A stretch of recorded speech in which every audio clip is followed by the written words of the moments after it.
Bem-vindos de volta. Esta é a segunda parte do episódio do Fisicamente Falando. Estamos aqui com o professor Nuno Matela. Hoje investiga e dá aulas, professor, e qual destas componentes prefere mais, investigar ou ensinar?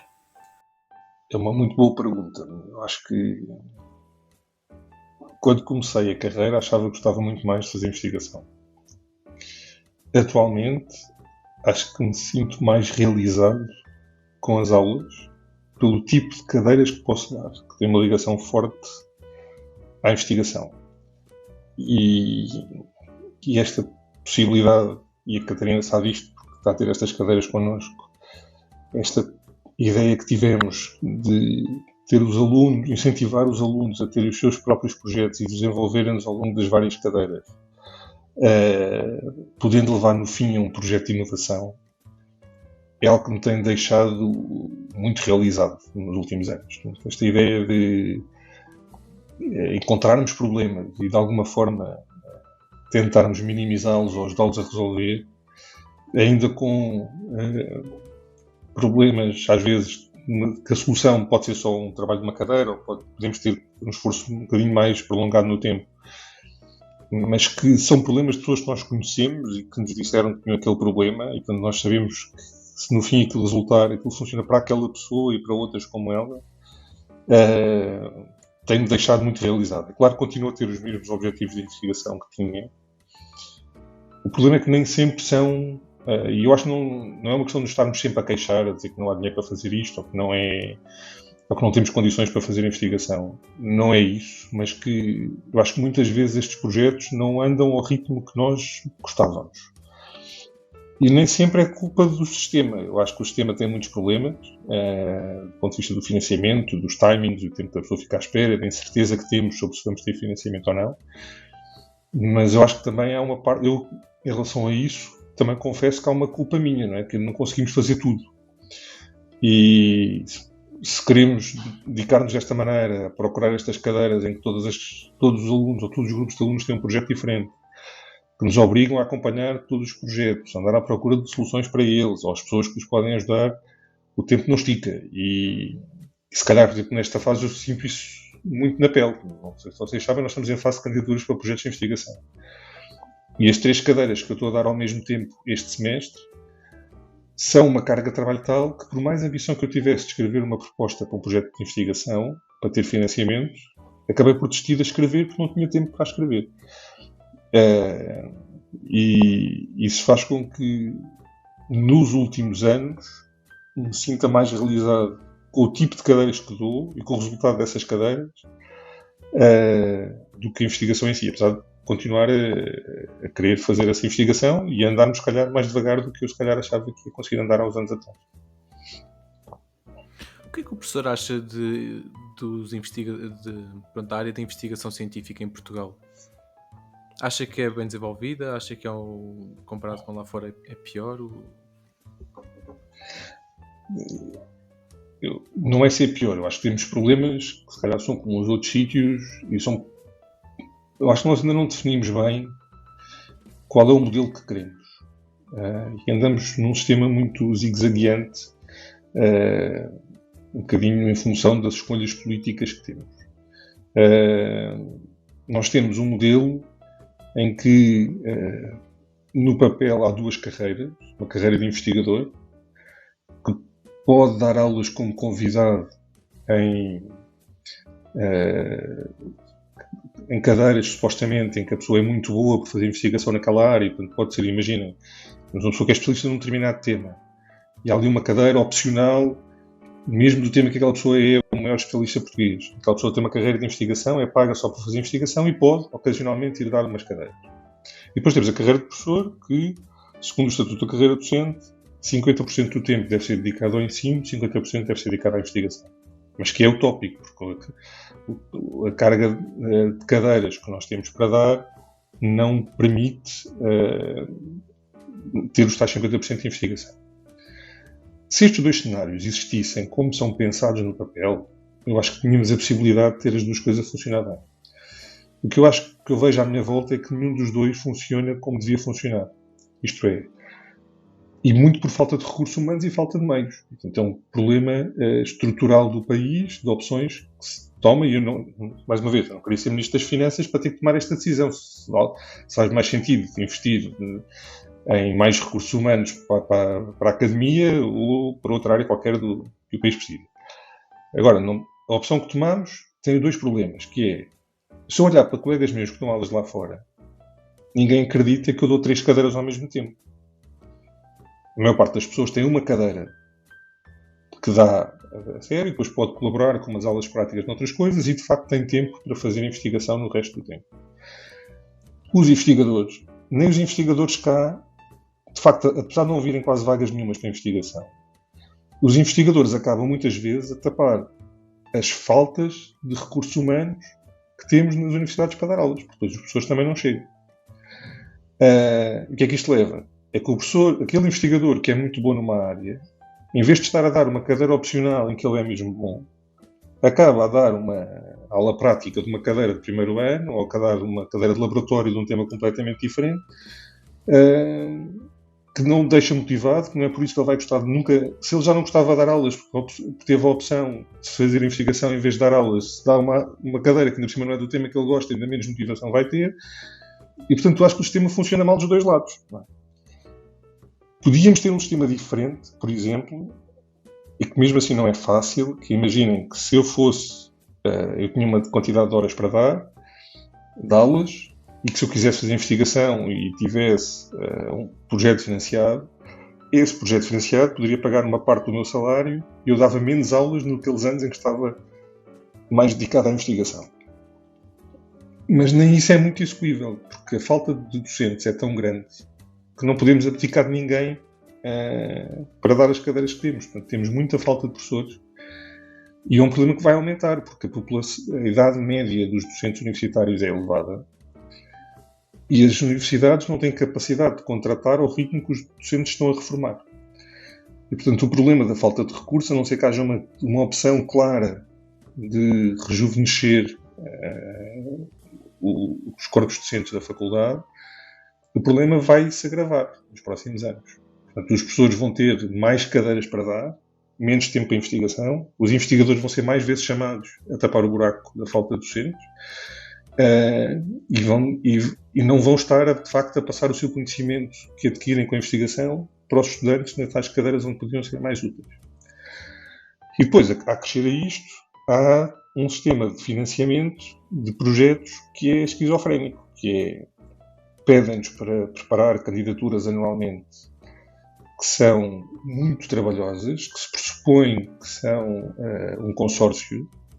As pessoas perdem horas e horas a preparar as candidaturas e depois no fim temos taxas de aprovação inferiores a 5%. Portanto, se nós formos pensar bem, aquilo que as entidades patronais despenderam em horas de trabalho que nos pagaram a nós e que nós tivemos a preparar a candidatura, é mais do que aquilo que depois distribui em financiamento. Portanto, estamos a perder mais tempo e perder mais dinheiro a fazer candidaturas do que, de facto, depois a executar essas candidaturas, porque são muito poucas aquelas que têm financiamento. Qual é a solução? É uma solução que é um salto em frente, mais uma vez, não há tempo, que é, se calhar não devíamos estar a concorrer a estes projetos, devíamos estar a concorrer a projetos internacionais, cujo financiamento é maior e que, se calhar, as taxas de aprovação são maiores.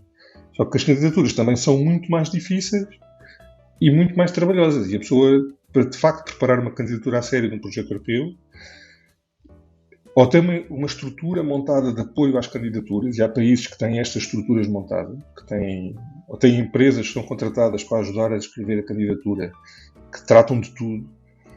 Nós aqui, mais uma vez, sobra para os mesmos. Sobra para os tais docentes que já não têm tempo, ainda ter que fazer montar o consórcio, escrever a candidatura, andar a chatear as pessoas porque aquela pessoa ainda não fez a sua parte. Portanto, parece-me sempre... Mas acho que mesmo assim temos conseguido melhorar as taxas de financiamento. Aquilo que as faculdades conseguem ir buscar de projetos europeus, internacionais, tem aumentado. O que mostra que, apesar desta falta de recursos, as pessoas estão a esforçar muito. E estão, de facto, a ir buscar financiamento. No nosso caso, eu acho que o financiamento que nós tentamos é quase sempre... Vocês sabem que, tanto numa área como noutra, numa área onde faltem alunos, e onde os alunos sejam um pouco interessados e que não queiram participar. Nós temos sempre muitos alunos, mesmo fora estágios e fora de teses, a querer participar em projetos de investigação. Quase todo o financiamento que nós procuramos é financiamento para pagar aos alunos. São bolsas de doutoramento ou bolsas para mestre que permitam dar continuidade ao bom trabalho que vocês fazem. Já que nós não temos tempo para fazer investigação como gostávamos, o que nós fazemos mais é gerir recursos humanos. Nós vamos gerindo os temas de trabalho que vamos dando aos alunos todos os anos e garantir que esses temas de trabalho vão tendo continuidade uns anos para os outros. É claro que a continuidade é muito maior se eu tiver uma bolsa de doutoramento que permite que um aluno fique 4 anos a trabalhar naquele tema, do que se eu tiver um aluno de mestrado, ainda com uma bolsa de mestrado, que ele acaba aquele tema e depois no ano a seguir não há nenhum aluno que queira continuar o tema daquele aluno. Portanto, aquele tema fica na gaveta até que apareça outra pessoa interessada. Portanto, quando nós procuramos financiamento nas nossas áreas, nem é tanto, e esta área é uma área muito específica. Portanto, reparem, se vocês forem ver os orçamentos dos nossos projetos, normalmente são computadores e recursos humanos. Não é a mesma coisa se eu estivesse a falar de uma investigação em biologia ou investigação em química, que tinha reagentes, células para comprar, é diferente. No nosso caso, a grande dificuldade é ter financiamento para manter as pessoas e dar continuidade à investigação que fazemos. É a grande dificuldade que temos. Ok. Certo. E, professor, pode-nos falar um pouco sobre o IBEB e o ambiente de investigação que se vive lá? Eu acho que se calhar, e há muitos colegas vossos que podem de facto dar esse depoimento também. Eu acho que o IBEB acaba por ser, para a área da biomédica, e pode parecer que estou a exagerar, mas eu acho que é a grande mais-valia da Faculdade de Ciências. Tanto do ponto de vista científico como do ponto de vista de ensino, comparativamente com outras faculdades. Isto é, não há à nossa volta, começam agora a ser formados os primeiros, ou não há, com o histórico, o historial que o IBEB tem, um centro de investigação dedicado exclusivamente a esta área. Portanto, do ponto de vista da ligação ao ensino, há ali uma ligação muito forte entre os cursos ministrados da Faculdade de Ciências nesta área e os professores desta área, a investigação que se faz nesta área. E por isso há sempre esta migração muito forte de alunos que aproveitam as cadeiras para saber mais sobre um tema, participam em projetos oficiosamente, depois oficialmente através das teses, há uma ligação e há uma vontade muito grande dos alunos para nos contactarem. E isto acho que beneficia os cursos. Portanto, eu acho que não ter este suporte científico por trás do curso torna a execuibilidade dos cursos mais difícil. Não digo que os outros cursos não sejam igualmente bons, só que, olhando à volta, nós vemos que, por exemplo, há uma pulverização do curso de Engenharia Biomédica por departamentos diferentes. Portanto, às vezes andam a saltitar de um departamento para o outro. Há muitos centros de investigação a colaborarem com os cursos, mas não há nenhum que seja exclusivamente dedicado à Engenharia Biomédica. Depois, a vantagem de termos um local próprio, portanto, o local próprio apareceu por uma necessidade tecnológica, ainda antes de eu vir para o IBEB. O IBEB foi construído por iniciativa do professor Douglas Soares, que andou à procura de financiamento, a pedir patrocínios, a mandar ele e a nossa anterior secretária do IBEB, que nos dava era a nossa técnica da biblioteca e do laboratório, a Beatriz Lampreia, em conjunto mandaram cartas para tudo o que era instituição a pedir financiamento e juntaram o dinheiro todo para construir o IBEB de raiz. Portanto, foi um edifício que foi construído para aquilo, com dinheiros obtidos por aquelas pessoas que andaram a arranjar o dinheiro para construir aquilo. E depois as pessoas que estavam no IBEB, as poucas no início, fizeram a mudança toda sozinhos. E foi construído porque temos um equipamento que obriga, o equipamento de magnetoencefalografia, que obriga a estar longe de outras fontes de campo magnético. Daí estarmos ali isolados. Isto acabou por ter uma vantagem que é uma segunda casa. Há um sentimento de pertença àquele sítio das pessoas que passam por ali, e que não só para os alunos como para os ex-alunos. Portanto, nós temos, por exemplo, a nossa festa de Natal tem mais ex-alunos do IBEB que muitas vezes nem sequer fizeram lá a tese, só que fizeram o curso, fizeram o MIEB ou fizeram...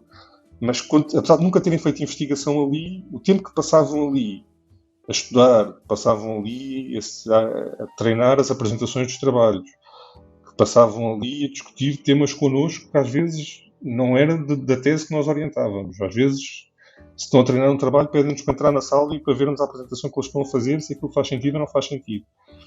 É esta ligação muito forte que há naquele espaço que faz com que as pessoas gostem tanto daquele sítio. Tanto que eu acho que se algum dia houver outra ideia melhor para usar aquele espaço, é bom termos noção daquilo que podemos perder se de facto dermos outro uso. Não quer dizer que não haja outro uso tão melhor ou tão bom ou melhor que este. Não é isso. Eu estou a dizer é que temos que ter noção daquilo que perdemos. Não é? E o que perdemos pode ser isso, que do ponto de vista da biomédica é uma vantagem não só atrativa para os alunos, como ajuda a manter os alunos ali e manter uma ligação ali. Não é? E é engraçado porque muitos dos nossos colegas que dão aulas noutras faculdades de biomédica, tanto no técnico como na FCT, são estes colegas nossos do IBEB, passaram ali como nós passamos. E notamos uma coisa que não se nota tanto noutros cursos, que há uma colaboração genuína entre as três faculdades. E é muito comum eu termos alunos nossos que são orientados com os nossos ex-colegas que estão no técnico ou na FCT, ou o contrário, alunos deles que vêm fazer a tese connosco, sem qualquer tipo de competição entre faculdades, porque de facto fomos todos colegas ali, não é? Isso nota-se na colaboração que se consegue nesta área. Para os nossos ouvintes que se calhar não estão tão familiarizados, IBEB refere-se ao Instituto de Biofísica e Engenharia Biomédica, que está situado na Faculdade de Ciências. E, professor, que tópicos de investigação há neste momento a acontecer no IBEB? Nós no IBEB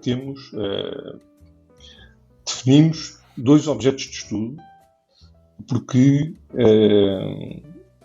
estes 2 objetos parecem muito diferentes, mas nós fomos forçados ao longo dos anos, foi-nos sempre muito recomendado.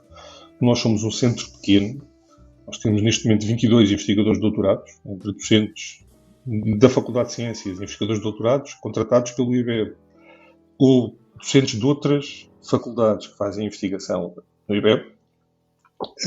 Antes tínhamos uma pulverização de temas muito grande. Fomos com o tempo sendo aconselhados a concentrarmos mais em 2 temas. E estes 2 temas são o estudo do cancro e o estudo do cérebro. Sendo que, no caso do cancro, podemos às vezes ter projetos pontuais noutras áreas, olhamos principalmente para tumores na mama e tumores no cérebro. É a ligação entre os 2. Para estudar isto, definimos 4 linhas de investigação. E estas linhas de investigação não são fronteiras físicas intransponíveis, portanto, muitos de nós acabamos por colaborar em mais do que uma linha de investigação. Aquela em que mais gente está é a área de investigação de imagem médica e diagnóstico.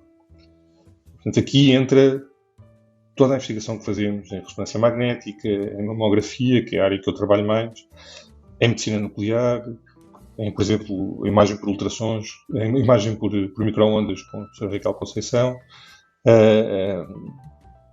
e vamos tendo, de vez em quando, ligações a outras técnicas de imagem. Depois temos uma segunda área de investigação que tem uma ligação muito forte a esta, que é a área da conectividade cerebral, que tenta estudar como é que as várias áreas do cérebro estão ligadas entre si e como é que essas ligações afetam as funções do cérebro. Isto pode ser estudado com ligações à imagem médica, como a ressonância magnética, com a análise mais fina da biofísica através da eletrofisiologia, a medida dos sinais elétricos gerados no cérebro. E nesta área temos também cada vez mais uma tentativa de apostar no desenvolvimento de novos sensores que permitam, por exemplo, medir esta atividade elétrica do cérebro em ambiente de trabalho ou em ambiente durante a execução de outras atividades. Portanto, aquilo que os ingleses convencionaram chamar o wearables, portanto, sensores que são parte quase do nosso vestuário e que permitam medir estas coisas enquanto estamos a desempenhar outras funções. Depois temos uma ligação forte a esta, que é a área da estimulação cerebral e neuroreabilitação. Aqui é um bocadinho ao contrário, se em vez de medirmos os sinais elétricos que o cérebro produz, se eu conseguir de alguma forma criar correntes elétricas dentro do cérebro, ou através de campos elétricos, ou através de campos magnéticos, que produzam uma determinada ação. Isto pode ter várias aplicações, como por exemplo estudar a velocidade com que o sinal, a partir do momento em que é gerada o sinal que leva à contração da mão. Se eu medir o tempo que demora desde que eu gero este sinal no cérebro até que a pessoa realmente apertou a mão, eu posso medir a viabilidade deste sistema de comunicação que liga o cérebro à minha mão e, de alguma forma, isto pode estar relacionado com algumas patologias. Nesta área, aquilo que nós fazemos mais, e principalmente o professor Pedro Miranda e as pessoas, o professor Pedro Cavaleiro Miranda, é a área da simulação. Portanto, imaginem aquilo que vocês aprendem, é um eletromagnetismo aplicado ao cérebro, utilizando ferramentas de simulação como elementos finitos, como vocês dão em PEDAC, para estudar fenómenos mecânicos, mas neste caso fenómenos eletromagnéticos. E a última, que tem uma ligação forte à imagem médica também, é o tratamento do cancro, que passa pela otimização da radioterapia, e daí a ligação à imagem médica. Portanto, a radioterapia bebe muito da imagem médica para localizar os tumores e saber como é que a radiação chega ao tumor, e outras formas alternativas de tratar cancro, como todas elas com uma componente física muito grande. Daí estarmos no departamento de física e continuarmos a achar que faz sentido, como viram, tudo isto é física, é o que estamos aqui a dizer. Por exemplo, tentar levar até a um cancro um medicamento encapsulado numa nanopartícula, e quando chegar à nanopartícula nós arranjamos maneira de a nanopartícula abrir e libertar ali o fármaco. Podemos fazer isto com lasers, por exemplo, ou por agitação térmica, com campos magnéticos que possam pôr a partícula a vibrar até que liberta o fármaco. Ou então, uma coisa que também tem sido desenvolvida pelo grupo do professor Pedro Cavaleiro Miranda, que é ter campos elétricos que variam muito rapidamente, a sua direção e a sua amplitude variam muito rapidamente no tempo, impedindo que as células se dividam. Se nós aplicarmos isto, por exemplo, ao cérebro, onde normalmente não há grande divisão celular, mas se tivermos patologias como glioblastomas, em que, como qualquer outro cancro, temos um crescimento desenfreado de células, se nós conseguirmos, através destes campos elétricos, impedirmos que as células se dividam, pelo menos travamos o crescimento do cancro. Portanto, são vários exemplos de física aplicada à resolução de problemas médicos. E há sempre uma dúvida, que é, aos centros de investigação é pedido que se classifiquem que se agrupem numa área. E há uma área que se chama bioengenharia. E nós normalmente dizemos que fazemos parte do grupo da bioengenharia. Depois, quando somos avaliados, recebemos sempre uma mensagem dos avaliadores a dizer assim: não há grupos nenhums de bioengenharia para ser avaliados, não vamos fazer um grupo de avaliação só para vocês. Escolham lá outra área onde vocês acham que aquilo que vocês fazem faz sentido. E nós aí acabamos sempre a escolher a física. E normalmente corre bem, porque os físicos que nos vêm avaliar, apesar de serem os mesmos físicos que vão avaliar centros de física teórica, ou centros de astrofísica, ou centros de física de partículas, valorizam muito esta aplicação da física fundamental, como o eletromagnetismo, a física das radiações, a óptica, à resolução de problemas que não é qualquer pessoa sabe o que são, não é? Portanto, qualquer pessoa sabe o que é um cancro, e sabe qual é a dificuldade que eles apresentam, ou tentar perceber porque é que o cérebro funciona assim. Na prática, pode-vos parecer estranho, mas como a ressonância magnética permite saber que o cérebro tem estas ligações, é uma aplicação da difusão, da lei da difusão, e aplicar um cálculo e tentar perceber que, se há uns canais no cérebro numa determinada direção, então se calhar as moléculas de água não se difundem tão livremente. Então eu posso ter um tensor de difusão que me diz, numa determinada zona do cérebro, qual é a direcionalidade das fibras, porque é para ali que a água se desloca. Portanto, é algo que vocês dão em física, em mecânica dos meios contínuos, provavelmente. Nos pode parecer uma coisa muito abstrata, portanto, o cálculo tensorial, onde é que isto vai entrar, mas pode servir como uma coisa tão simples ou tão importante como perceber como é que zonas do nosso cérebro, como é que, por exemplo, a nossa unidade de processamento da imagem liga à unidade da memória do nosso cérebro. E como é que certas imagens nos provocam determinadas memórias, porque está ali de facto uma ligação física entre estas duas zonas. E acho que são mais ou menos estes temas que nos têm motivado. Parecem muito vastos, mas tentamos que eles tenham um fio condutor. Que haja aqui uma coisa que me permita... Eu trabalho em imagem médica, mas depois tenho projetos com radioterapia ou projetos com conectividade. E há sempre uma ligação muito grande entre nós nesta área. E professor, agora fiquei com curiosidade. Todos os colaboradores e alunos têm um background muito forte em física no IBEP? Não obrigatoriamente. Não obrigatoriamente, E tem sido uma coisa boa desde o início. Portanto, eu quando fui para o IBEP fazer o doutoramento, eu tinha colegas meus que eram veterinários, tinha um colega meu de química teórica, depois durante muito tempo éramos só físicos, depois começaram a aparecer também pessoas das tecnologias da saúde, colegas nossos que tiram cursos de medicina nuclear, radioterapia, radiologia. Agora, por exemplo, temos um psicólogo clínico, que faz parte da equipa de investigação do IBEP, que nos dá muito jeito para estudar o efeito, por exemplo, do cancro do ponto de vista psicológico e a resposta psicológica ao tratamento, que é o Dr. Joaquim Reis. Temos a doutora Diana Prata, que a formação dela é bioquímica, depois doutorou-se na área da psicologia, da imagiologia em psicologia. A professora Catarina Reis, que é professora de farmácia, é investigadora do IBEB na parte do encapsulamento dos fármacos e a farmacologia pura e dura. Portanto, acabamos por ter uma diversidade grande de investigadores com um background diferente. Mas a maioria é a física. Começamos a ter, já temos uma pessoa, gostávamos que fossem mais, que é mestre em Engenharia Biomédica. Portanto, tirou a licenciatura e o mestrado em Engenharia Biomédica, que é a professora Raquel Conceição. Todos os outros são pré-aparecimento dos cursos de Engenharia Biomédica.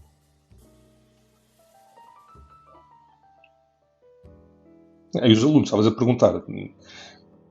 Nos alunos, eu acho que os alunos que vêm do MIEB, como é óbvio, tem uma componente de física que vocês conhecem, mas também, de vez em quando, principalmente no programa doutoral, recebemos muitos alunos que vêm fazer doutoramentos em Engenharia Biomédica vindos de áreas distintas. Mais uma vez, neurociências, psicologia, áreas mais técnicas, mas a fazer mestrado, a nossa dificuldade neste momento é termos disponibilidade para aceitar pessoas de outros cursos. Não somos objetores de consciência e gostamos muito de receber de outros cursos, mas são tantos os alunos do MIEB que nos procuram, ou de outros cursos de Engenharia Biomédica aqui à volta que nos procuram, que fazem com que a maioria dos que fazem teses connosco são de facto de Engenharia Biomédica. Ok, professor. Então há pouco mencionou um pouco da sua investigação. Pode-nos falar um pouco sobre o que faz atualmente em termos de investigação? A que área explora de biomédica? A área que tem sido o fio condutor da minha investigação em biomédica tem sido o diagnóstico de câncer da mama. Portanto, desde o doutoramento. O doutoramento era desenvolver algoritmos para obter imagens da mama por medicina nuclear, com equipamento específico para isto. Era um mini scanner, se quiserem, em vez de obter imagens do corpo todo, medicina nuclear obtinha só da mama, e o objetivo era desenvolver algoritmos de reconstrução de imagem para isto, que na prática é métodos numéricos, uma mistura de métodos numéricos com física computacional, para no fim entregar a um médico uma imagem que ele consiga aproveitar para fazer o diagnóstico. Depois, quando acabou o doutoramento, resolvemos aplicar isto aos raios-x e começar a fazer coisas parecidas com raio-x, e começámos a criar boleia destes projetos, das muitas conversas que tínhamos com os médicos com quem trabalhamos, começámos a ir percebendo melhor quais são os problemas que eles têm. Muitas vezes eu acho que os físicos, os engenheiros biomédicos, os engenheiros têm uma grande dificuldade em perceber o problema real das pessoas que têm de facto de fazer este diagnóstico. Nós achamos sempre que se lhes arranjarmos uma nova técnica de imagem, que é muito melhor, que dá mais informação do que as outras, eles vão ficar todos muito contentes, mas muitas vezes não é este o problema que eles têm no dia-a-dia. E, portanto, eu acho que a minha investigação ao longo dos anos foi migrando de uma coisa que seja andar ali à volta dos mesmos temas e tentar melhorar aquilo que fazíamos, para tentar identificar melhor qual é o problema real do médico, neste caso. Então, o que é que passámos a fazer? Passámos, por exemplo, a perceber que, se calhar, o médico, quando nós lhe dizíamos que conseguíamos ter imagens com melhor qualidade, o médico começou-nos a dizer: mas eu estava contente com a qualidade que tinha. O meu problema não era este. Mas, se calhar, estou preocupado com a quantidade de dose de radiação que estou a entregar aos nossos doentes. Se vocês conseguirem ter uma imagem com uma qualidade de imagem equivalente à que eu tinha antes, mas com menos dose, resolve um dos meus problemas. Ou depois, por exemplo, os médicos disseram: vocês agora temos uma nova técnica de imagem, que eu antes, por cada doente, tinha uma imagem para ver. E agora tenho 60. Será que não conseguem arranjar uma maneira de dar informação de maneira diferente? É que eu não demoro 60 vezes mais tempo a fazer o diagnóstico a um doente do que demorava antes.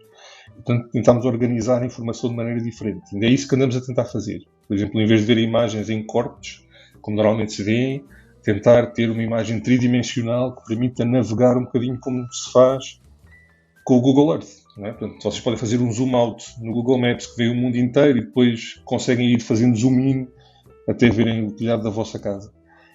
E se nós conseguíssemos ter isto na mama, dando lá a informação toda, depois começámos a perceber que outra coisa importante era combinar muita informação.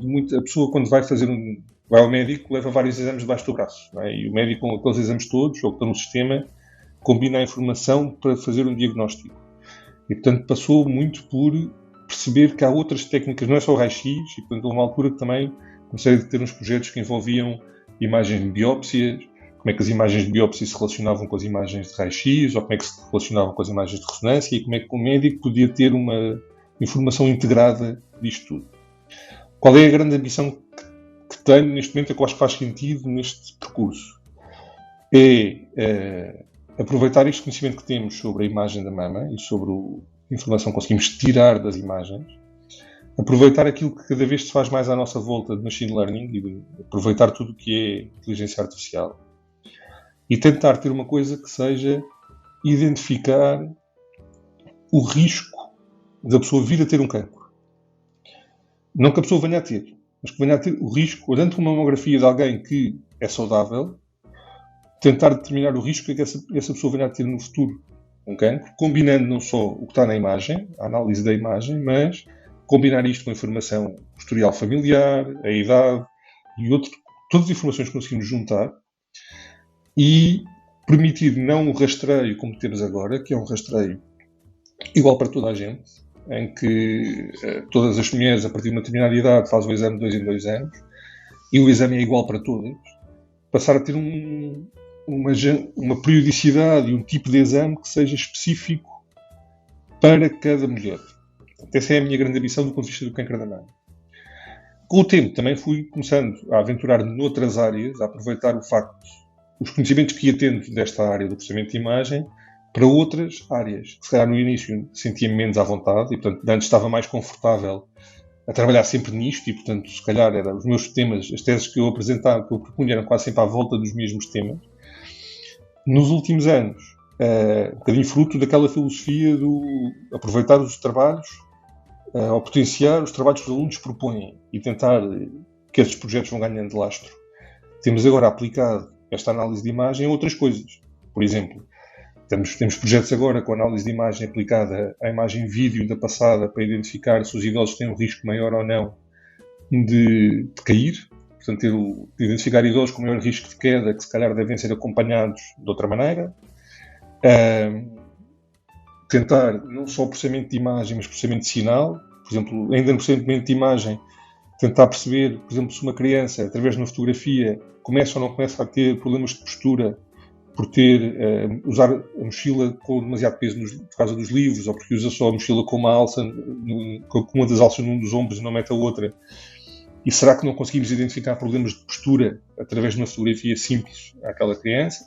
Depois a análise de sinal para outras áreas, como projetos em que tentamos combinar esta análise de sinal no controle de próteses, medir sinal medido no nosso músculo para com esse sinal controlar uma prótese. Porque do ponto de vista do processamento de sinal ou do processamento de imagem, é só uma questão de dimensões, porque as ferramentas são mais ou menos as mesmas. O processamento de sinal é uma dimensão, o processamento de imagem é duas. E o processamento de um vídeo é 3, porque temos o tempo a juntar a isto. E, portanto, aquilo que nós desenvolvemos para uma área, podemos aplicar a outra. E eu acho que, com o tempo, mantendo sempre aquela ideia do percurso no diagnóstico de câncer da mama, têm aparecido cada vez mais outros projetos que são projetos mais de inovação, que é tentar desenvolver um produto que seja útil a alguém. Por exemplo, temos um projeto muito engraçado com o CEDOC, que já vai na segunda tese de mestrado e já fizemos uma submissão para tentar ter financiamento, que é usar estas ferramentas que tínhamos para a mama para analisar a retina e tentar perceber de que forma é que lesões na retina podem estar relacionadas com doenças neurodegenerativas. Mas quando olhamos para os médicos, e aquilo que a médica oftalmologista nos diz, o que é que eu quero ver aqui, o que eu quero que vocês meçam, e que eu tenha um valor em vez de ser eu olhar sem grande objetividade para uma imagem, é o mesmo problema que a médica da radiologia tinha quando nos dizia está aqui uma coisa que eu não sei se é um câncer da mama ou não, mas se vocês conseguirem medir aqui qualquer coisa que me ajude a decidir, isto era importante. E tem sido a investigação tem sido, há um percurso que de vez em quando tem uns desvios, cada vez que aparecem desafios interessantes que nos acha que pode ajudar. Pois eu acho que temos que caminhar num caminho de uma boa medicina cada vez mais personalizada. E é verdade. E há dois desafios grandes. Não é? Um dos desafios é esse, é perceber que as ferramentas que temos podemos ser mais eficazes no tratamento das doenças se formos mais personalizados e não darmos o mesmo tratamento a toda a gente. Não dizermos a mesma receita que é o Benuron de 8 a 8 horas para toda a gente. E se calhar para cada pessoa há uma especificidade que leva a que há um tratamento mais eficaz.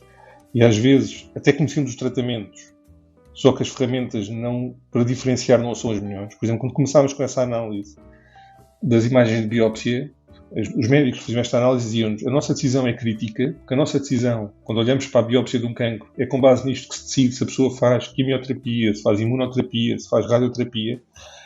E aquilo que eles tinham para fazer era uma tarefa tão complexa e tão sujeita a erro e a subjetividade. Eles diziam, eu mexo uma coisa, eu dou a mesma imagem a um colega meu do lado, ou eu, no dia a seguir, calculo uma coisa diferente. Se eu tiver um computador que me ajude a tomar uma decisão sobre a personalização do tratamento para este doente de forma muito mais objetiva, isto vai melhorar muito mais a probabilidade de sucesso do tratamento. Esse é um dos problemas. O outro é, de facto, o envelhecimento da população e os desafios que isto trouxe, do ponto de vista não só de novas doenças, como da sobrecarga do sistema. E não há... Só dá para abordar este problema de uma maneira. Portanto, as pessoas não vão de repente ficar mais novas. A idade média não vai baixar. Portanto, a única coisa que se pode fazer é tentar que essas pessoas, que todos nós, os que já envelheceram ou os que vão envelhecer mais tarde, que envelheçam de forma mais saudável para que a pressão sobre o sistema seja menor. E esse envelhecimento de forma mais saudável passa um bocado por isto. Não só perceber os problemas que as pessoas têm nos sítios onde estão, como, por exemplo, encontrar ferramentas para identificar mais cedo problemas a ponto de os poder tratar de forma mais eficaz. Por exemplo, o risco da queda é um deles. Temos outro projeto que está um bocado na gaveta, aquela lógica de não termos recursos humanos para os continuarem, que é, por exemplo, avaliar o grau de hidratação de pessoas que estão em lares. É a principal, numa fase pré-Covid, era a principal fonte de complicações dos idosos em lares, era a desidratação. Era isso que levava a que eles fossem mais vezes levados do lar para o hospital e que depois tivessem mais tempo internados no hospital. Teve aqueles exemplos em que o envelhecimento leva à sobrecarga do sistema, mas que se eu conseguir, e é tão simples como isto, bastava que aquela pessoa, todos nós temos avós que às vezes são mais ou menos teimosos, quando a pessoa lhes diz que têm de beber água e eles depois não querem, mas se eu tiver, mas da mesma forma, mas Mas, por exemplo, se nós formos com um termómetro e dissermos, ele tem que febre e tem que tomar um medicamento. Eles sabem, está ali o termómetro que disse que ele tinha 38. E ele não vai dizer que não tem febre porque o equipamento disse que tinha febre. Portanto, se eu tiver um equipamento que lhe meça o grau de desidratação e diga, está a ver, está desidratado, tem de beber este copo de água, agora e mais daqui a bocado, porque está aqui a prova que está mesmo desidratado. Vai permitir, de certeza, diminuir o risco destas pessoas serem internadas depois.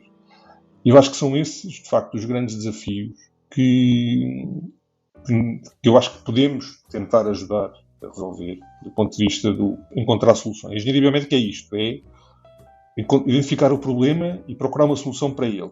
Não é? Um problema que seja médico, mas não obrigatoriamente do médico. Pode ser um problema do doente, pode ser um problema do cuidador, pode ser um problema do técnico, ou até pode ser um problema de uma pessoa que não é doente, mas que pode vir a ter problemas eficazmente mais tarde. E, portanto, qualquer que seja a solução para tornar a vida da pessoa mais saudável, é um problema da engenharia biomédica. E é um bocado isto que temos tentado fazer na parte mais de incentivar os alunos a ter uma postura proativa nestes domínios. É isto, é convencê-los a irem bater às portas. E a Catarina é a prova viva disto. Na última semana não tem feito mais nada senão andar a falar com associações de doentes. Perceber que problemas é que aquelas pessoas têm. Porque às vezes as associações de doentes dizem-nos uma coisa que é muito engraçada, que é, nós colaboramos sempre com a academia e com os investigadores, mas normalmente os investigadores vêm cá com uma solução para testar, mas nunca nos vieram perguntar se nós precisávamos mesmo daquilo. Nós temos um ego muito grande quando achamos que temos uma boa ideia, achamos que a ideia é boa independentemente daquilo servir a alguém. E eu já cometi esse erro muitas vezes. E esta perspectiva de incentivarmos os alunos a irem à procura do problema, não é ir à procura do problema, ir à procura da pessoa que tem o problema. E tentar perceber, depois trabalhar com ela qual é a melhor solução. Há muitos nomes para isto. O User-Centric Research, uma coisa qualquer assim.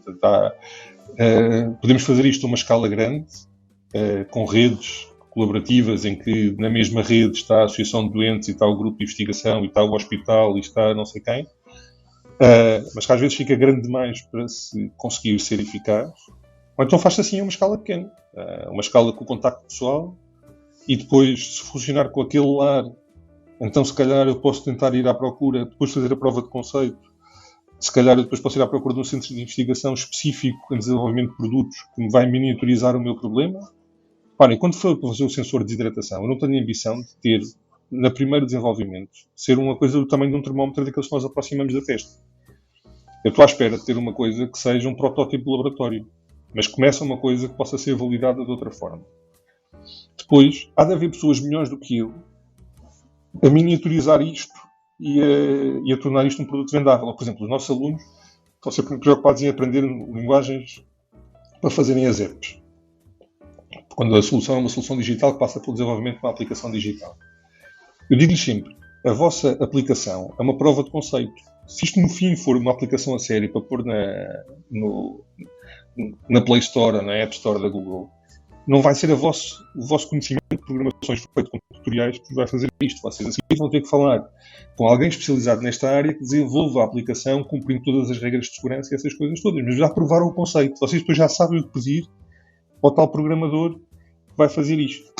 E, portanto, esta cadeia é uma cadeia que não acaba aqui. Pode continuar mais à frente. E é isso que tentamos incentivar os alunos nesta fase, muito com estas duas coisas. Envelhecimento ativo e medicina personalizada. Eu acho que são os dois grandes desafios que temos pela frente agora. Além do Covid. Exato. E, professor, sempre considerou investigação, mas não houve algum momento em que ponderou ir para a indústria, por exemplo? Eu acho que não sou objetor de consciência em relação a isso. Quer dizer, não foi uma coisa que eu dissesse assim, não, eu só quero fazer isto a certa altura. Eu acho que as coisas foram acontecendo. Eu acho que se não tivesse... Lá está. Se não, é um bocado as coisas irem acontecendo naquele momento e que levam a que sigam um determinado rumo. Como eu vos disse, o meu tema de doutoramento aconteceu porque fui àquela reunião naquele dia. Portanto, se eu não tivesse ido àquela reunião, não tinha acontecido. Se eu, se calhar, não tivesse tido a cadeira com o professor Dupla, porque o nome, se calhar, não me chamava a atenção, como não fiz outras cadeiras, porque o nome não me chamou a atenção, eu não tinha havido uma área pela qual eu me tivesse interessado tanto, e se calhar tinha feito o mesmo que muitos colegas meus fizeram, que foi trabalhar para a consultora, já na altura, em 2001 e 2002, já as McKinsey desta vida e as Accenture eram os principais empregadores das pessoas que saíam da engenharia física. Quando acabei o doutoramento, não estivesse a dar aulas na altura já, e não tivesse depois a possibilidade, ou por exemplo, mais tarde, quando abriu o concurso para ser docente da FCU, e tive a oportunidade de ser um dos 2 selecionados, se eu não tivesse sido contratado na altura, não ia ficar sem fazer nada. Portanto, claro que se calhar podia ter continuado a enviar currículos à espera que abrisse um concurso noutra faculdade, se calhar tinha ido procurar um emprego na indústria. Se me derem a escolher o que faço agora ou trabalhar numa empresa, gosto muito mais do que faço agora, de longe. Se não pudesse fazer o que faço agora, se ia trabalhar para a indústria, se calhar sim. Não é? Não é tanto. Eu acho que não é uma questão financeira, pode ser uma questão de conforto, não é? A pessoa está com inércia e gosta do que está a fazer e não vai à procura de outra coisa. E não estou a dizer isto, estou a dizer isto pondo em pé de igualdade as condições financeiras que me dariam nos dois lados. Poderia ter nos dois lados. Não é, pagando-me o mesmo, eu gosto mais do que faço do que se estivesse a trabalhar na indústria. E qual diria ser a melhor parte de ser professor? Eu acho que a melhor parte de ser professor é ter a ilusão, que se calhar é uma ilusão, que de alguma forma podemos influenciar as escolhas de alguém ou o futuro de alguém. Não é? Eu acho que era um bocado aquilo que eu dizia do professor do que em relação a mim. Não é? Portanto, escolhi esta área porque aquela pessoa me cativou para aquela área. Achar que, de alguma maneira, aquilo que nós vos ensinamos vos permitem tomar decisões sobre o vosso futuro com base naquilo que aprendem, que nós vos mostramos. Não é tanto que nós vos ensinamos, é aquilo que nós vos mostramos que existe. E se vocês, com base naquilo que nós temos a possibilidade de vos mostrar, de alguma forma escolherem de forma mais consciente aquilo que vão fazer no futuro, já serviu de alguma coisa nós estarmos aqui. Não é? Eu acho que o nosso papel é esse. É dar-vos ferramentas, ensinar-vos as bases, mostrar-vos o que é que podem fazer com aquilo que vocês vão ganhando, e se de alguma forma aquilo que aprendem comigo vos ajudar a tomar essa decisão, eu sinto realizado. Agora, se eu estiver aqui a ensinar uma coisa que vocês, depois de terem feito o meu exame, guardam numa gaveta e nunca mais na vida vão utilizar, diria que não estava aqui a fazer nada. Não é? Aqui, eu acho que estava só a fazer uma coisa que eu acho que nem sequer me sinto muito confortável com esse papel, que é servir de filtro. Que é aquilo que muitas vezes acabamos a fazer em cadeiras em que os alunos fazem por fazer. Que eu faço de filtro, que é garantir que os melhores chegam ao fim, e os melhores chegam ao fim com um selo que permita à entidade empregadora usar esse selo para os selecionar. Independentemente daquilo que eles realmente aprenderam neste percurso. Portanto, essa parte eu acho que conseguimos todos. O problema é se só fazemos isso.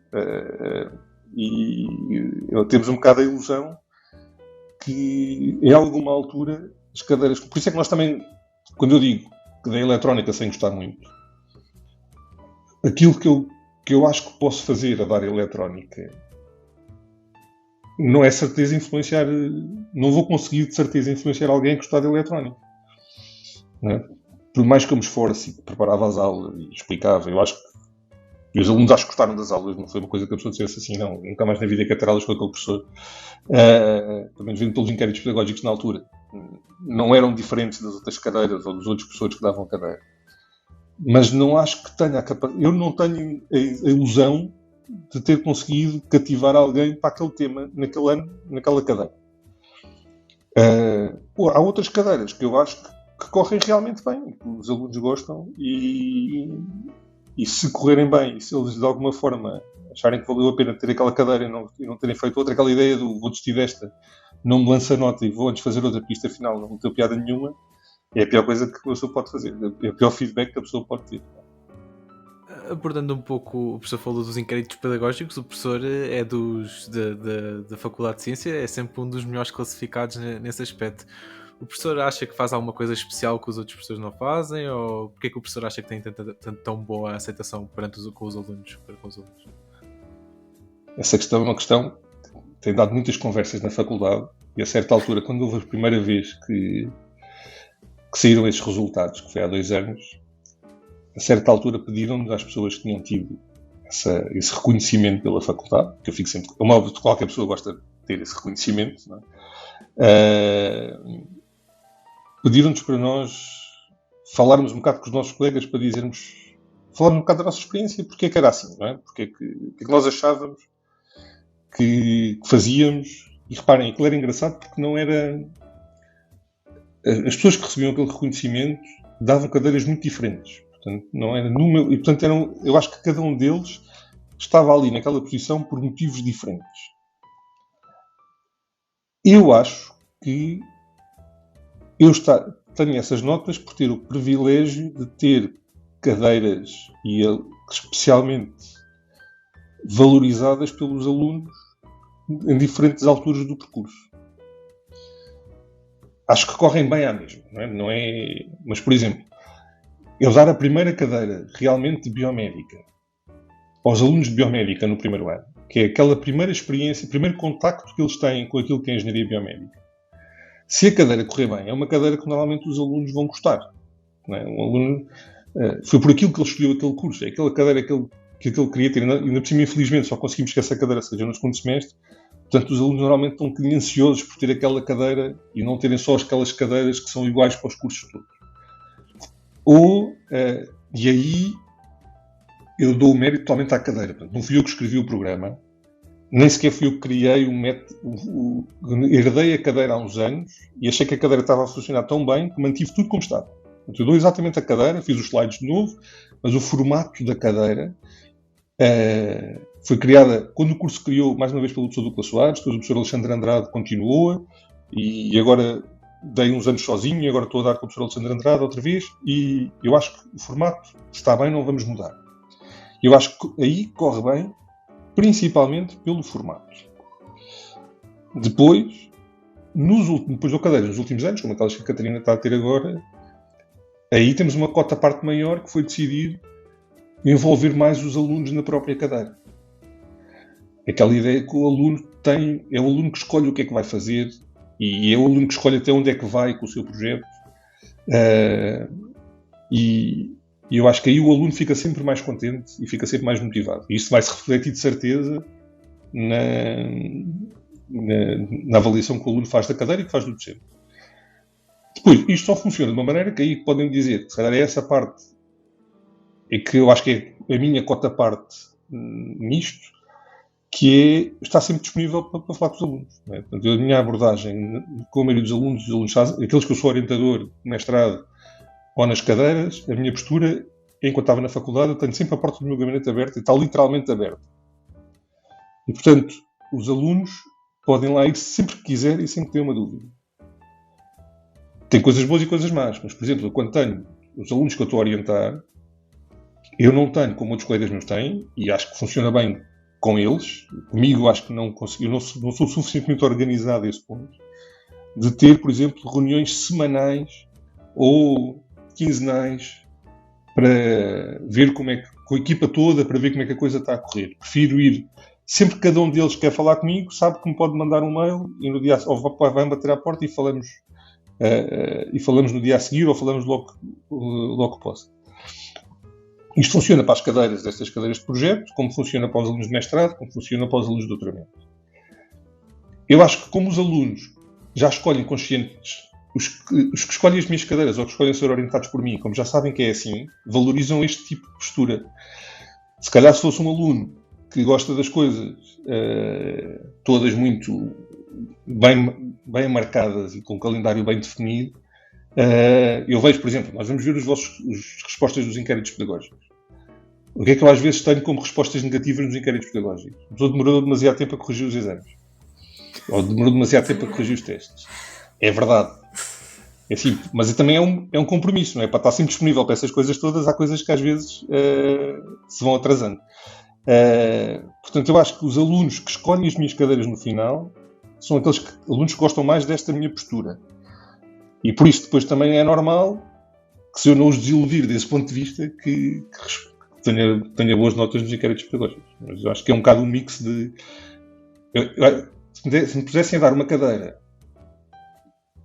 para 200 alunos, em que eu, por muito que me esforçasse, não conseguia saber o nome de todos, e não conseguia ter este apoio tão próximo, se calhar este meu formato não me ia dar grandes notas de inquéritos pedagógicos, não é? Portanto, é ter o privilégio de poder aplicar este modelo a turmas de 40 alunos e a coisa funcionava. Nós temos o caso da professora Ana Ruth, que tem 300 alunos e ela sabe o nome de quase todos os alunos, por isso... Não, mas reparem que nós, entretanto, é uma coisa que eu tenho feito, que a faculdade, eu acho que a faculdade e o mérito, eu acho que é do professor Hugo Miranda, tem apostado muito em haver muitas ações de formação para docentes. Por enquanto são voluntárias. Eu, por acaso, tenho feito, mais por curiosidade, tenho-me inscrito em muitas delas. E aquilo que nós vamos aprender, por exemplo, aqui, esse é um detalhe que muitos docentes desvalorizam e cada vez percebemos que é mais importante, que é sabermos os nomes dos nossos alunos. E é das coisas mais difíceis de dar aulas à distância. Porque, mesmo que tenham os nomes no Zoom, como a maior parte das pessoas tem as câmaras desligadas, nós não conseguimos associar uma cara a um nome e não conseguimos ter esse tipo de proximidade. E isso é aquelas coisas com turmas grandes, e a professora que estavas a dizer é a professora de cálculo, não é? Exatamente. Sim, exatamente. Sim, era uma das pessoas que, quando discutimos isto, acho que era ela que também tinha respostas muito elevadas nos inquéritos pedagógicos. Ela dizia que se esforça sempre e está horas em casa a tentar decorar os nomes todos, e eu acho que é muito importante. Eu acho que os alunos, inconscientemente, muitas vezes, acabam a valorizar esta ligação. Se eu tratar a pessoa pelo nome, é óbvio que o aluno terá uma ligação maior comigo, não é? Portanto, o professor sabe o meu nome, o professor sabe que era eu que tinha aquela dúvida na aula passada. E o professor foi para casa e pensou melhor e agora pergunta-me se eu já percebi. Portanto, é este tipo de coisas que qualquer um de nós faz inconscientemente, mas que é isto que cria uma empatia maior entre o professor e o aluno. Para além do futebol, professor, que já falou aqui do seu Benfica, que outros hobbies é que tem? Nos últimos tempos, mais do que hobbies, tenho uma ocupação permanente, não é? Que são os meus filhos, e então em pandemia isto tem sido a ocupação mais permanente de gerir os dois cá em casa, e é uma coisa que de facto me ocupa muito tempo, porque mesmo assim tento ser muito, eu não digo protetor, mas pelo menos preocupado, não é? Portanto, mesmo enquanto encarregado de educação, há uns tempos já há 2 anos que, para o bem e para o mal, fui eleito representante dos pais da turma, por exemplo. Este tipo de coisas que a pessoa não se voluntaria acaba por... E isso é uma coisa que faço com gosto, como é óbvio, não é? Mas que faz com que eu não tenha tempo para muita coisa. Portanto, eu gosto muito de ler ou de ouvir música,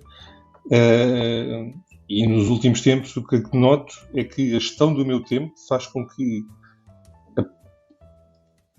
entre dar aulas, depois, mesmo em tempo normal, em que os miúdos não estavam em casa, aquele período das 5 às 10 da noite é dedicado exclusivamente a eles, não é? Entre ir buscá-los à escola, entre ir levá-los a umas atividades, entre banhos e jantar, e depois, a partir das 10 da noite, temos tempo para as outras coisas que ficaram para fazer durante o dia, que eram corrigir teses, corrigir os tais testes que demoram a sair as notas. E quando a pessoa depois quer, de facto, ou ler ou ouvir música, já não é à 1 da manhã que o vai fazer. E isso, nos últimos tempos, noto que ando a ler muito menos do que lia antes. Acabei a ouvir música, mais ouvir música enquanto estou no gabinete, por exemplo. Em vez de ouvir música, ouço mais música agora enquanto estou a fazer outras coisas, quando estou a preparar as aulas, ou enquanto estou a ler ou quando estou a ler um trabalho. E agora Agora ouço menos, lá está, se os meus estão em casa não vou estar de tal maneira isolado ao ponto de estar com fones e nem sequer estar a ouvir o que eles podem dizer à minha volta. Mas deixei de ter tempo de ir ao cinema como ia de antes, ou de antes passei a ter, as vezes que vou ao cinema são para ir ver filmes de animação. Ainda vamos tendo tempo para viajar com eles, que é uma das coisas que mais gosto de fazer, e é das coisas boas que, admito, a vida da investigação e da ciência nos traz, é a possibilidade de conhecermos muitos sítios. E sempre fui uma pessoa que tivesse a possibilidade, é verdade, de poder viajar. Muitas vezes, quer dizer, era ficar em pousadas da juventude ou ficar no início, quando ainda não estava a trabalhar ou quando tinha outro tipo de trabalhos.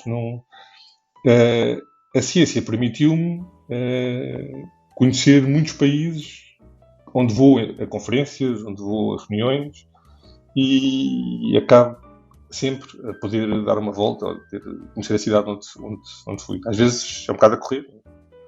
E depois, mais óbvios.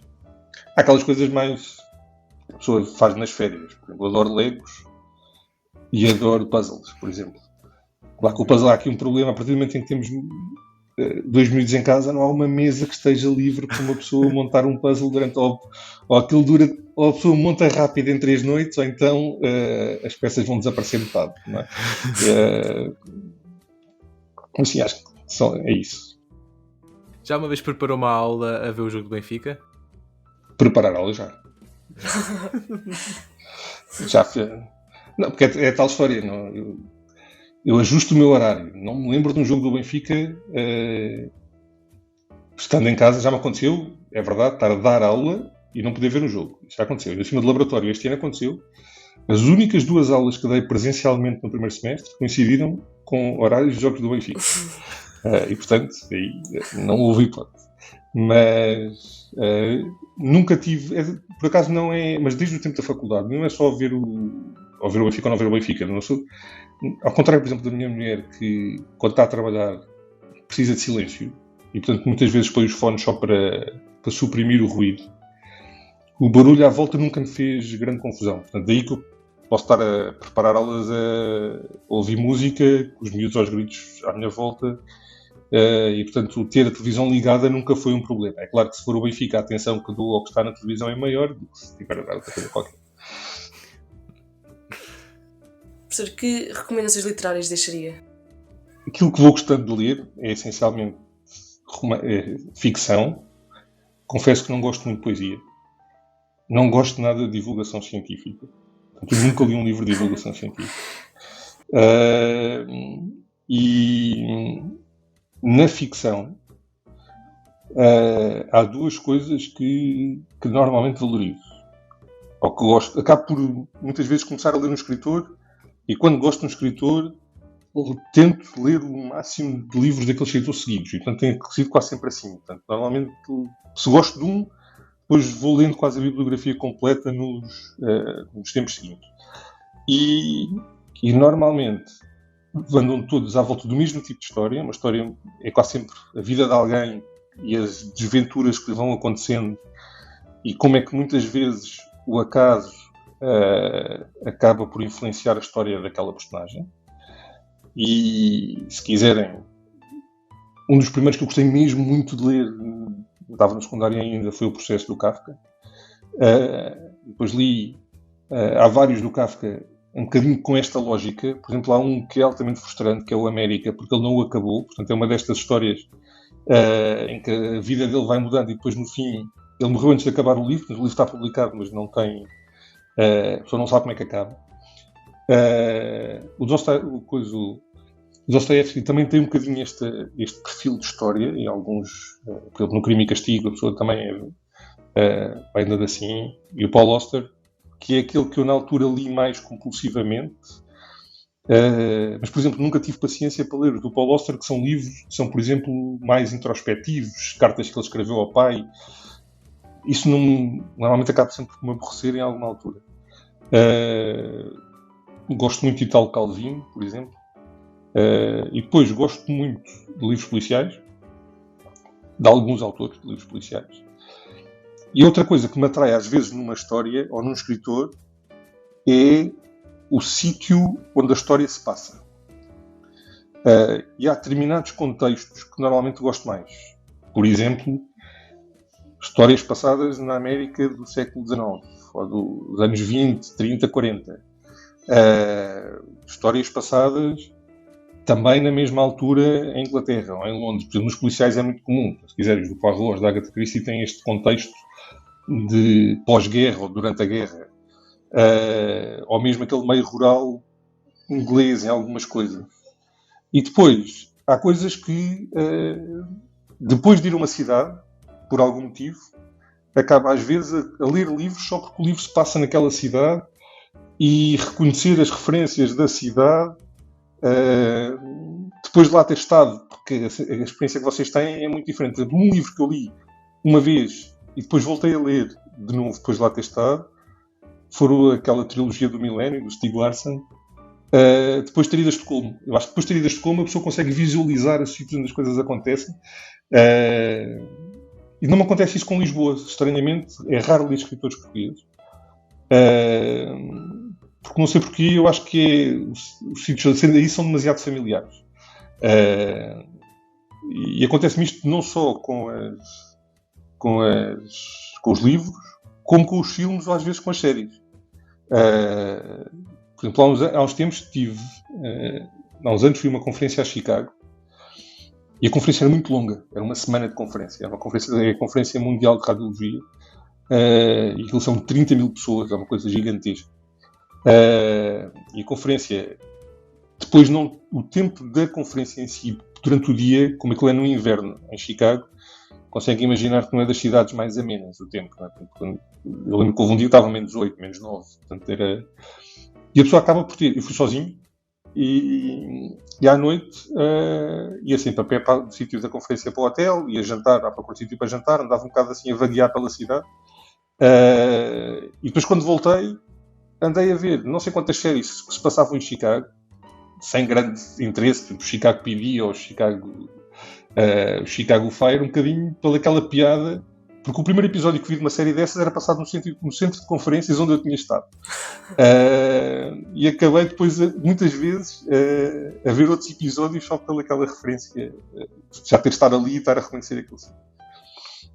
Portanto, escritores, se calhar Paul Auster, Kafka, Dostoiévski, acho que são aqueles que eu recomendaria. Certo.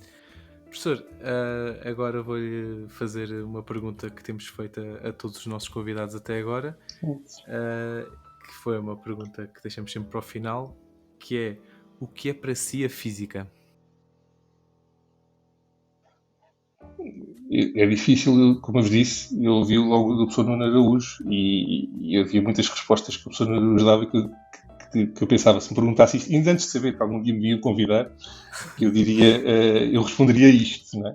E até há muitas coisas no percurso que são parecidas, mas eu diria que a física é, eu já não lembro exatamente as palavras que ele usou, mas eu acho que para mim é, quando eu vos disse que fui para a física e quero tentar perceber o que é que se passava à minha volta, é esta curiosidade de saber porque é que as coisas são assim, não é? Mas perceber porque é que são assim a diferentes escalas.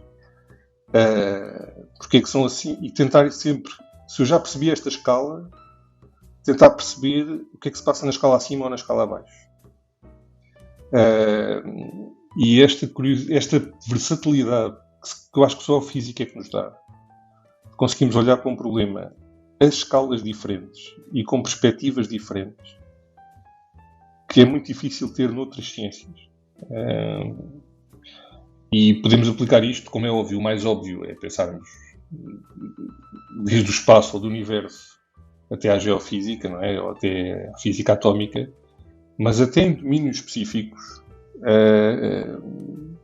até ao corpo humano, se quiserem, desde o que é que acontece, porque é que determinados sinais propagam de uma determinada maneira no nosso corpo. E dizem, porque as nossas células nervosas conduzem neste sentido. Então, o que é que acontece na célula nervosa? Na célula nervosa há uma membrana que permite umas passagens de uns iões e a corrente depois equilibra-se de uma determinada maneira. Mas porquê é que isto acontece? Podemos sempre ir descendo mais uma escala, ou então podemos subir e podemos pensar, está bem, mas do ponto de vista psicológico, porquê é que isto acontece assim? E do ponto de vista social, porque é que isto acontece assim? Do ponto de vista da evolução da espécie, porque é que aconteceu assim? E é para mim a física é isto, é a capacidade de olhar para o mesmo problema com olhos diferentes e com escalas diferentes. Maravilhoso. Muito obrigado, professor. E Obrigado. ficamos por Que aqui. agradeço.